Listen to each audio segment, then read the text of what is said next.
यमराज और गंगा माँ। बहुत समय पहले की बात है। यमराज, जिन्हें मृत्यु के देवता कहा जाता है, स्वर्ग में अपने काम में व्यस्त थे। वे हमेशा से नियमों के पक्के और कर्मों का हिसाब किताब रखने वाले देवता माने जाते हैं। उनकी जिम्मेदारी थी कि हर इंसान की आत्मा को उसके कर्मों के अनुसार स्वर्ग या नर्क में भेजना।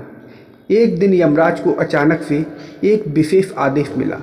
आदेश था कि उन्हें गंगा नदी के पास जाना है और वहाँ कुछ विशिष्ट आत्माओं के कर्मों की जांच करनी है। यह उनके लिए थोड़ा अजीब था, क्योंकि वे अक्सर स्वर्ग में रहते थे और केवल आत्माओं को ले जाने के लिए धरती पर आते थे। यमराज ने अपना भैंसा लिया और धरती पर गंगा नदी के किनारे पहुंच गए। वहां उन्होंने देखा कि गंगा माँ अपने जल में लहराते हुए शांतिपूर्वक बह रही हैं। यमराज ने सोचा कि ये तो वैसे भी अपने आप में पवित्र नदी है, इनके पास मुझे क्या काम होगा। उन्होंने गंगा माँ से कहा, गंगा माँ, मैं यमराज हूँ और मुझे स्वर्ग से आदेश मिला है कि मैं यहाँ आकर कुछ विशिष्ट आत्माओं के कर्मों का हिसाब किताब करूँ। मुझे समझ में नहीं आ रहा है कि आपकी पवित्र धारा में इसका क्या काम हो सकता है।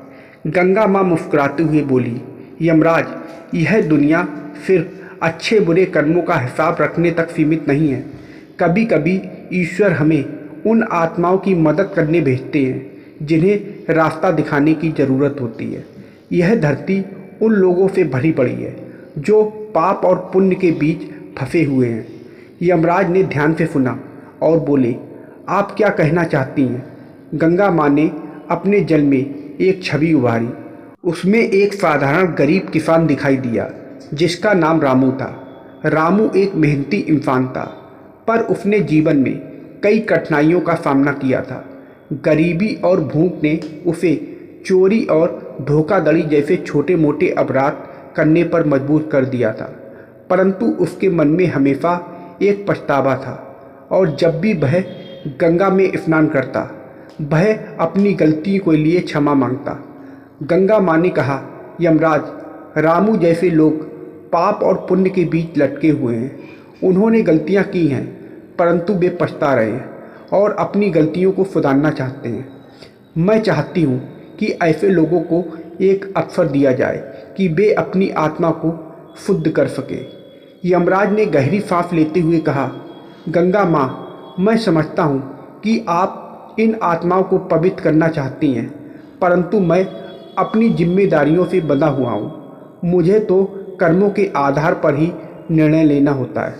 गंगा माँ ने उत्तर दिया, यमराज, मैं आपको चुनौती नहीं दे रही हूँ, परंतु आप मेरी धारा में कुछ समय तक रहेंगे तो शायद आप भी उन आत्माओं के दर्द और पछतावे को समझ पाएंगे। मैं बस इतना चाहती हूँ कि उन्हें सुधरने का एक और मौका मिले। यमराज को यह सुनकर थोड़ी हैरानी हुई। वे बोले, तो आप चाहती हैं कि मैं यहाँ रहकर उन आत्माओं का दर्द समझूं? गंगा माँ ने सिर हिलाया और कहा, हाँ, और मैं यह भी चाहती हूँ कि आप समझें कि हर आत्मा में सुधार की क्षमता होती है, चाहे उसने कितने भी पाप क्यों ना किए हों। मेरी धारा में बहते हुए जल में हर आत्मा अपनी शक्तियों को बहा देना चाहती है। यमराज ने गंगा माँ की बात मानी और अगले कुछ दिनों तक गंगा के किनारे रहे। वे देखते रहे कि कैसे लोग गंगा में स्नान करके अपने पापों को धोने की प्रार्थना करते हैं। उनमें से कई आत्माओं में सुधार की चाहत थी। उन्होंने महसूस किया कि इनमें से कई आत्माओं को केवल मार्गदर्शन और प्रायश्चित का अवसर चाहिए था। कुछ दिन बीतने के बाद यमराज ने गंगा माँ से कहा, गंगा माँ, आपने सही कहा था। मैंने देखा कि बहुत सी आत्माओं में बदलाव की चाहत है। वे अपने पापों के लिए पछतावा करते हैं और सुधारने का संकल्प लेते हैं। मैं समझ गया हूँ कि मेरे कठोर नियमों से परे भी एक दयालु दृष्टिकोण होना चाहिए। गंगा माँ ने मुस्कुराते हुए कहा, यमराज, यही तो मैंने आपको दिखाना चाहा था। जब हम किसी को सुधारने का अवसर देते हैं तो हम ईश्वर की इच्छा का ही पालन करते हैं। यमराज ने सिर झुकाकर गंगा माँ का धन्यवाद किया और स्वर्ग लौट गए। उस दिन के बाद उन्होंने निर्णय लेने में थोड़ी करुणा और दया का दृष्टिकोण अपनाया।